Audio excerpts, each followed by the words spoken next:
मध्य प्रदेश की 28 विधानसभा सीटों पर मतदान हो गया और इन सीटों पर लगभग 70% वोटिंग हुई है। 2018 के विधानसभा चुनाव से तुलना करें तो उपचुनाव से 3% कम रहा। ऐसा माना जा रहा था कि कोविड-19 के चलते मतदान कम होगा, लेकिन आंकड़े देखें तो लोगों ने मतदान में बढ़ चढ़कर हिस्सा लिया। हालांकि मतदान के आंकड़ों से ये तय नहीं किया जा सकता है कि मतदाताओं का रुझान किस तरफ था, लेकिन यह साफ है कांग्रेस 28 में से 21 सीटें भी जीती है तो उससे सरकार बनाने के लिए सपा, बसपा और निर्दलीय विधायकों को साथ लेना होगा, जबकि भाजपा 9 सीटें जीतकर अपनी सत्ता बचा लेगी।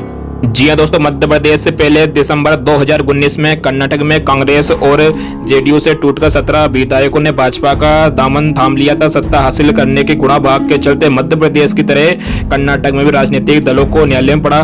15 सीटों पर उपचुनाव हुआ था। कर्नाटक के उपचुनाव में पोलिंग प्रतिशत 66.49 था, जो 2018 के चुनाव से करीब 5% कम रहा। वहां भाजपा 15 में से 12 सीटें हासिल कर सत्ता में आ गई थी।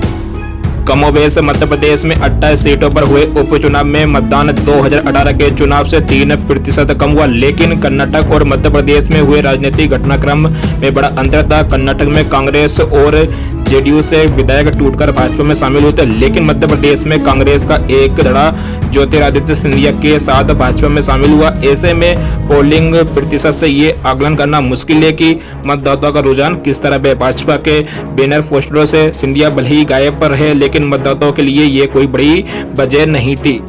जी हां दोस्तों, मध्य प्रदेश में कुल 230 विधानसभा सीटें हैं, जिनमें से 28 पर उपचुनाव हो रहा है। भाजपा के पास अभी 107 सीटें हैं और बहुमत के लिए उसे 9 सीटों पर जीत की जरूरत है।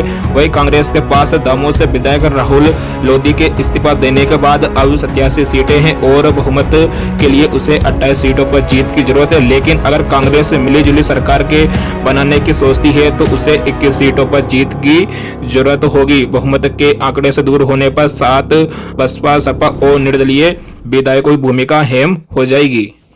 सट्टा बाजार में कांग्रेस को बढ़त। जी हां दोस्तों, प्रदेश की 28 विधानसभा सीटों मतदान संपन्न होने के बाद अब हार जीत के गणित को लेकर सट्टा बाजार में भी हलचल है। सट्टा बाजार में कांग्रेस को बढ़त बताते हुए 1.5 दर्जन सीटें जीतने का अनुमान है। हालांकि आईपीएल में प्रतिदिन लग रहे करोड़ों के सट्टे के कारण कई वजहों का रुझान उपचुनाव में कम दिख रहा है। रुझान कम होने का एक बड़ा कारण इस उपचुनाव के मुद्दे हैं।